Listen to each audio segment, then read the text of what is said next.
রাজ্যের সর্বত্র মসজিদ থেকে মাইক সরিয়ে দেওয়া হয়েছে, সর্বত্র মসজিদগুলো থেকে মাইক সরিয়ে দেওয়া হয়েছে। পরিবেশ দূষণের জন্য মন্দির হোক আর মসজিদ হোক ধারাবাহিকভাবে রোজ দৈনন্দিন আওয়াজ করাটা বাঞ্ছনীয় নয়।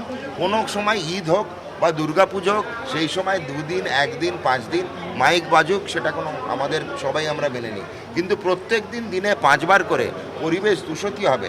যে শুনতে চায় নাও তাকে শুনতে হবে। ভগবান আমাদের সব দিয়েছে, চোখ বন্ধ করতে পারি, মুখ বন্ধ করতে পারি, বন্ধ করতে পারি না খালি আমাদের কান আর নাক। তো যেটু কান বন্ধ করতে পারতাম তাহলে আমার মনে হয় এদেরকে ছেড়ে দেওয়া যেত। প্রত্যেক দিন দিনে 5 বার যদি আমাদের মাইকে শুনতে বাধ্য করা হয়, পরিবেশ দূষিত হয়, তাহলে কিন্তু এটা বন্ধ করার সময় এসছে। ভাবুন তো যদি 5 বার আমরা হনুমান চল্লিশা বা লক্ষ্মীর পাঁচালি পড়তাম, ভালো লাগতো শুনতে। আমরা যতটা সংযত থাকি, বাকি ধর্মের যারা অবলম্বন করছে তাদেরকেও সংযত থাকতে বলবো। ধর্ম নিজের নিজের, আপনারা নামাজ পড়ুন, যাই পড়ুন, বাড়িতে বসে পড়ুন, মাইকে অ্যানাউন্স করে পড়ার তো কোনো যৌক্তিকতা দেখতে পাচ্ছি না। আজকে 21শে জুলাই নিয়ে কংগ্রেসের আজকে পদক্ষেপ করছে, তারা সত্যাগ্রহ আন্দোলন করছে, এই ব্যাপারে কি বলবেন? কংগ্রেস সত্যাগ্রহ শুনে ভালো লাগলো, দেখতে যাব। কংগ্রেস পশ্চিমবঙ্গ নেই, এক প্রথম কথা। ভারতবর্ষে প্রায় অবলুপ্ত প্রাণী, ওদেরকে যদি কিছু করতে হবে, ভেসে থাকার জন্য খড় দরকার, তো সেটাই ধরে এখন বাঁচার চেষ্টা করছে। এখন উনি কি চাইছেন আমরা জানি না। দেখুন, এখানে ধরা পড়ে যাবে, চোখে কোনো অসুবিধা নেই, মিথ্যে কথাটা ধরা পড়ে যাবে।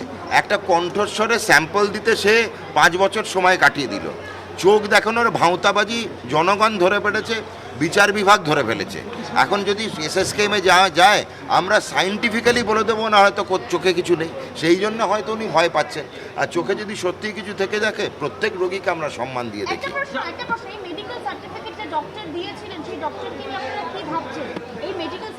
উনি সার্টিফিকেট দেয়নি, উনি বলেছিলেন বাইরে যাওয়ার দরকার আছে, তো বলেনি বাইরে যেতে পারেন বলেছে। সে তো যে কোনো ডাক্তারবাবু লিখতে পারে যে উনি বলেছেন আমি বাইরে যাবো, বলেছে ঠিক আছে বাইরে যেতে পারেন। ডাক্তারবাবুর কোনো দোষ নেই, কী দোষ আছে? উনি তো আর লিখে দেননি এই চিকিৎসাটা বাইরে ছাড়া হবেন না, লিখেছে কি? তাহলে তো বিচার বিভাগ বলেই দিত বাইরে যেতে হবে। কোনো ডাক্তারবাবু লেখেনি এটা পশ্চিমবঙ্গ বা ভারতবর্ষ হবে না। উনি ওখানে লিখেছেন যে ওনার যে রোগী, উনি বাইরে গিয়ে চিকিৎসা করাতে চান, তো উনি বলেছেন fit for air travel, international travel for medical purpose. খারাপ কি লিখেছেন? রেজিস্ট্রেশন নাম্বারটা নেই, সেটা নিয়ে আমাদের আগেও একবার বলেছেন আপনারা।